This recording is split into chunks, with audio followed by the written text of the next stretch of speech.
உறவுகளை இன்றைய கிறிஸ்டியில் நாங்கள் பார்க்கக்கூடிய விடயம் என்ன அப்படின்னு சொல்லி பார்த்தீங்கன்னா, கிளவரலப்பள்ளி நீர்த்தேக்கம் எங்கே இருக்குது அதனுடைய கிறிஸ்டியை தான் நாங்கள் இன்றைக்கி பார்க்க போகிறோம்.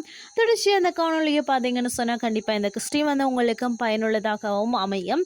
சரி, வாங்க நாம கிறிஸ்டிக்குள்ளே செல்லலாம். அதாவது பார்த்தீங்கன்னு சொன்னால் புத்துணர்வு ஊட்டும் வந்து கிளவரப்பள்ளி வந்து நீர்த்தேக்கம் வந்து பார்த்தீங்கன்னா கிருஷ்ணகிரி மாவட்டத்தில் வந்து ஓசூரில் வந்து தென்பெண்ணி ஆற்றின் குறுக்கே வந்து 1993 தான் கட்டப்பட்டிருக்கிறதாம்.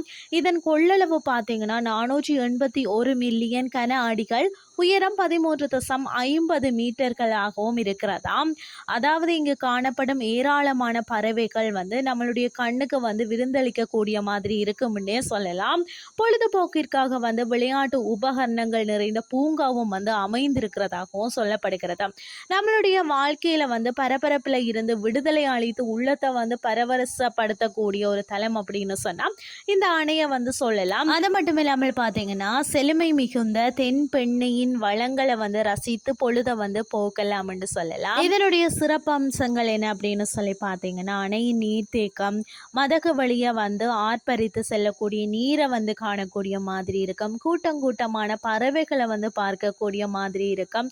பொழுதுபோக்கு விளையாட்டுகள், உள்ளத்தை வந்து பரவசப்படுத்தக்கூடிய சூழல், செழுமையாக வந்து காணக்கூடிய மாதிரி இருக்கக்கூடிய தென்னம்பிள்ளைகளை வந்து அதனுடைய வளங்களை வந்து பார்க்கக்கூடிய மாதிரி என்ஜாய் பண்ணக்கூடிய மாதிரி இருக்கும்.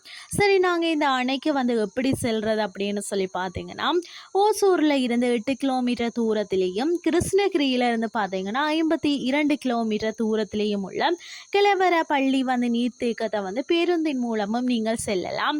அனைத்து வயதினருக்கும் வந்து ஏற்ற பொழுதுபோக்கு அம்சங்கள் வந்து ஒரு நிறைந்த இடம் அப்படின்னு சொன்னால் இதுதான். ஸோ நீங்களும் போய் பாருங்க, என்ஜாய் பண்ணுங்க அப்படின்னு சொல்லி கூறிக்கொள்கிறேன். இன்றைய கிறிஸ்டி வந்து உங்களுக்கும் பிரயோசனமாக அமைஞ்சிருக்கும் அப்படின்னு சொல்லி நான் நம்புகிறேன். இதே மாதிரி இன்னும் மற்றும் ஒரு கிறிஸ்டின் வாயிலாக உங்களை சந்திக்கிறேன். நன்றி.